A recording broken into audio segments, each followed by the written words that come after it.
بسم اللہ الرحمن الرحیم الحمد للہ رب العالمین والصلاة والسلام علی اشرف الانبیاء والمرسلین وعلی آلہ واصحابہ اجمعین اما بعد۔ تو کل ہم لوگ کیا ہے نماز سے متعلق صفت الصلاح یعنی صفت الصلاح ہم لوگ پڑھ رہے تھے، تو سجدہ یعنی سلام تک، تشہد کے بعد سلام تک ہم لوگ پہنچے تھے۔ تو آج ہم لوگ یعنی سلام کے بعد کون کون سی دعائیں پڑھنی ہیں، ذکر و اذکار کرنا جائز ہے، اس کو جانیں گے۔ تو کہہ رہے ہیں کہ فَإِذَا سَلَّمَ استغفر ثلاثاً، تو سلام جب پھیر لیں گے تو 3 مرتبہ استغفار کہیں گے، یعنی استغفر اللہ استغفر اللہ استغفر اللہ۔ یہاں پر ایک بات جاننے کی ضرورت ہے کہ عام طور سے آپ لوگ نماز کے بعد، سلام کے بعد لوگوں کی زبان پر آپ یہ سنتے ہوں گے اللہ اکبر استغفر اللہ استغفر اللہ استغفر اللہ، یعنی اللہ اکبر کہنا یہ جائز ہے یا نہیں ہے؟ تو مؤلف یہاں پر کہہ رہے ہیں کہ سلام کے بعد استغفر اللہ پڑھیں گے، اللہ اکبر کا ذکر نہیں کر رہے ہیں۔ تو یہ جو مسئلہ ہے، لیکن صحیح بھی بات یہی ہے کہ سلام پھیرنے کے بعد اللہ اکبر نہیں کہیں گے استغفار سے پہلے۔ سلام پھیرنے کے بعد ڈائریکٹ استغفر اللہ استغفر اللہ استغفر اللہ 3 مرتبہ پڑھیں گے۔ تو ایک حدیث ہے ابن عباس رضی اللہ تعالیٰ عنہ کی، ایک حدیث ہے، اس حدیث کے اندر وہ فرماتے ہیں، وہ کہتے ہیں کہ ہم لوگ نبی کریم صلی اللہ علیہ وسلم کے نماز کے ختم ہونے کو جانتے تھے تکبیر کے ذریعے۔ کنت اعرف انقضاء صلاۃ الرسول صلی اللہ علیہ وسلم بالتکبیر، ابن عباس کی یہ حدیث ہے، یعنی جیسے نماز ختم ہونے کے بعد لوگ ذکر و اذکار میں لگے رہتے ہیں تو آواز باہر جاتی ہے، تو باہر میں لوگ سمجھ لیتے تھے کہ اب نماز ختم ہو چکی ہے، ذکر و اذکار کی آواز سن کر کے سمجھ لیتے تھے کہ اب نماز ختم ہو چکی ہے۔ یہی بات ابن عباس رضی اللہ تعالیٰ عنہ کہتے ہیں، جبکہ دوسری حدیث اس کے اندر یہ ہے کہ نبی کریم صلی اللہ علیہ وسلم سلام کے بعد 3 مرتبہ استغفار کرتے تھے، تکبیر کا ذکر نہیں ہے،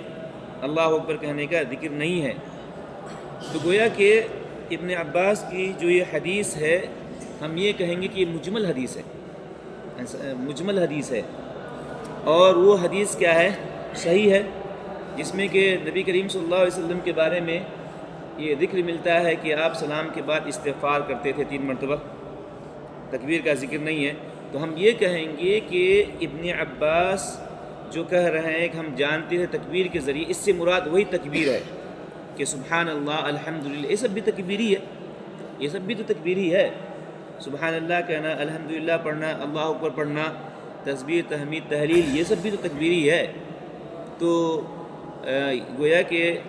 ہم یہ کہیں گے کہ ابن عباس کے کہنے کا مطلب یعنی یہ تکبیر ہے، سبحان اللہ تسبیح تحمید تحلیل ہے، نہ کہ اللہ اکبر کہنا، کیونکہ نبی کریم صلی اللہ علیہ وسلم سے ثابت نہیں ہے، اور اسی قول کو کیا ہے بہت سارے علماء متقدمین اور متاخرین نے بھی اسی کو راجح قرار دیا ہے۔ تو سلام پھیرتے ہی اللہ اکبر نہیں کہیں گے، اللہ اکبر استغفر اللہ نہیں کہیں گے، ڈائریکٹ استغفر اللہ کہیں گے، استغفر اللہ، یعنی ہم آپ سے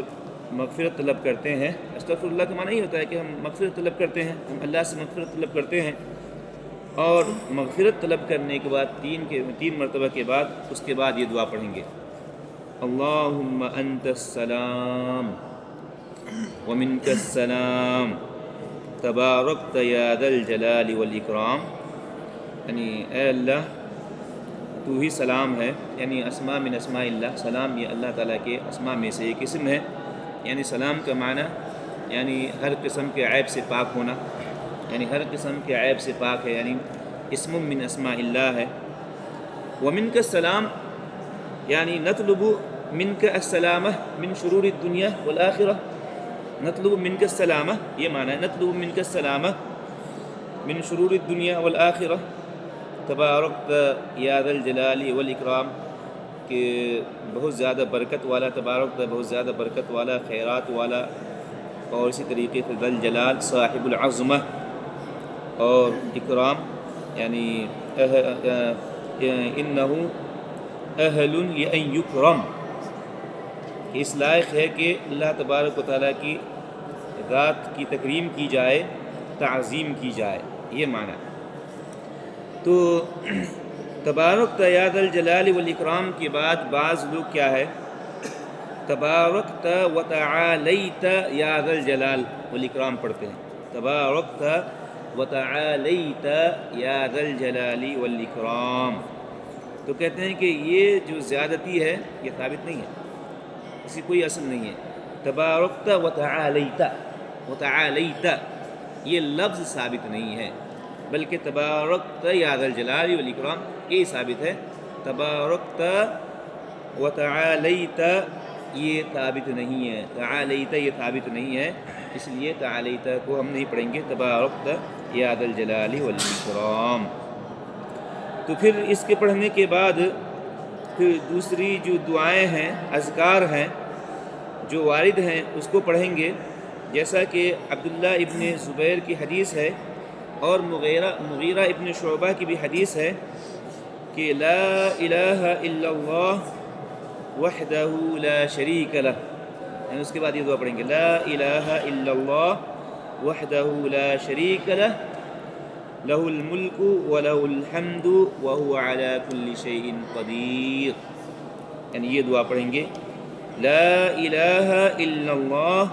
ولا نعبد الا ایاہ مخلصین لہ الدین ولو کرہ الکافرون، لا الہ الا اللہ لہ النعمت ولہ الفضل ولہ الثناء الحسن، اللہم لا مانع لما اعطیت ولا معطی لما منعت ولا ينفع ذا الجد منک الجد، اس دعا کو ہم پڑھیں گے۔ اور پھر اس دعا کو پڑھنے کے بعد پھر تسبیح تحمید تحلیل کریں گے، تسبیح تحمید تحلیل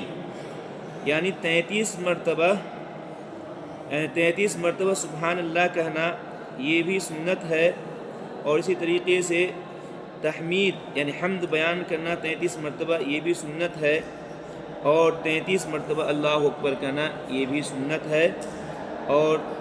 آخر میں ایک مرتبہ یعنی 33 99 ہو گیا، آخر میں لا الہ الا اللہ لہ الملک ولہ الحمد وہو علی کل شیء قدیر، یعنی یہ دعا پڑھیں گے۔ اور اس دعا کے بارے میں صحیحین کی حدیث ہے، ابو ہریرہ راوی ہیں، وہ یہ بیان کرتے ہیں کہ فقراء جو صحابہ تھے وہ نبی کریم صلی اللہ علیہ وسلم کے پاس آ کر کے شکایت کرتے ہیں کہ قالوا یا رسول اللہ، کہ اے اللہ کے رسول صلی اللہ علیہ وسلم، ان الاغنیاء کہ اغنیاء جو لوگ ہیں وہ ہم سے آگے بڑھ گئے ہیں، مالدار جو لوگ ہیں وہ آگے بڑھ گئے ہیں، نماز وہ لوگ پڑھتے ہیں ہم لوگ بھی پڑھتے ہیں، اور اسی طریقے سے وہ روزہ رکھتے ہیں ہم بھی روزہ رکھتے ہیں، لیکن ان کے پاس مال و دولت ہے جس کے ذریعے سے وہ صدقہ کرتے ہیں، حج کرتے ہیں، عمرہ کرتے ہیں، جہاد کرتے ہیں، اور وہ ہم سے آگے نکل جاتے ہیں۔ تب جا کر کے نبی کریم صلی اللہ علیہ وسلم نے انہیں کہا کہ کیا میں تمہیں ایک ایسی چیز نہ سکھلا دوں کہ اذا فعلتموہ سبقتم بہ من قبلکم، کہ اگر تم بھی کر لو گے نا تو وہ تم بھی اس سے آگے بڑھ جاؤ گے، اگر تم اس کو کر لو گے، انجام دو لو گے، میں تمہیں بتلا رہا ہوں ایک چیز، اس کو اگر انجام دو لو گے تو تم بھی اس سے آگے بڑھ جاؤ گے۔ تو صحابہ کرام نے کہا کیوں نہیں اللہ کے رسول صلی اللہ علیہ وسلم بتلائیے، تو نبی کریم صلی اللہ علیہ وسلم کہتے ہیں کہ تم ہر نماز کے بعد 33 مرتبہ سبحان اللہ کہو اور 33 مرتبہ الحمدللہ کہو، اور 33 مرتبہ اللہ اکبر کہو، یہ آپ نے سکھلائی۔ تو یہ چیز صحابہ کرام فقراء صحابہ تھے، وہ کہنے لگ گئے، تو پھر یہ بات مدینہ کے اندر عام ہو گئی، سارے لوگ جان گئے، تو مالدار لوگ بھی اس کام کو انجام دینے لگے، تسبیح تحمید تحلیل کو انجام دینے لگ گئے۔ تو کہتے ہیں کہ سارے فقراء یعنی فقراء صحابہ جو تھے وہ پھر دوبارہ نبی کریم صلی اللہ علیہ وسلم کے پاس آ کر کے شکایت کرنے لگتے ہیں کہ وہ لوگ بھی اب پڑھنے لگے، اب ہم کیا کریں؟ یعنی آپ نے ہمیں سکھلایا تھا، ہم پڑھ رہے تھے، اب ان کو پتہ چل گیا وہ لوگ بھی پڑھنے لگ گئے۔ تب نبی کریم صلی اللہ علیہ وسلم کہتے ہیں ذالک فضل اللہ یؤتیہ من یشاء، کہ یہ تو اللہ کا فضل ہے، اللہ تبارک و تعالیٰ جسے چاہے فضل سے نوازے، جسے چاہے فضل سے نوازے، اس میں ہم کچھ نہیں کر سکتے ہیں۔ تو اس حدیث سے ہم یہ سمجھ سکتے ہیں کہ ذکر و اذکار کی کیا اہمیت ہے، ذکر و اذکار کی کیا اہمیت ہے، اس کی حفاظت کرنے کی کیا اہمیت ہے، ہم اس بات کو بآسانی سمجھ سکتے ہیں۔ پھر تسبیح اور تحمید کے بعد کہتے ہیں کہ مستحب ہے کہ آیت الکرسی پڑھے، یعنی ہر نماز کے بعد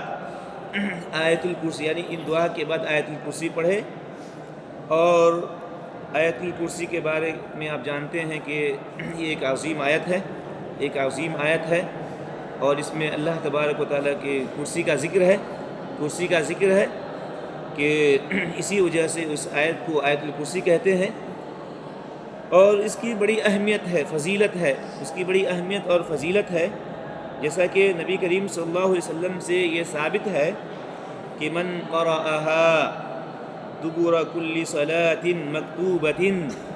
لم يكن بينه وبين الجنة إلا الموت، کہ کوئی آدمی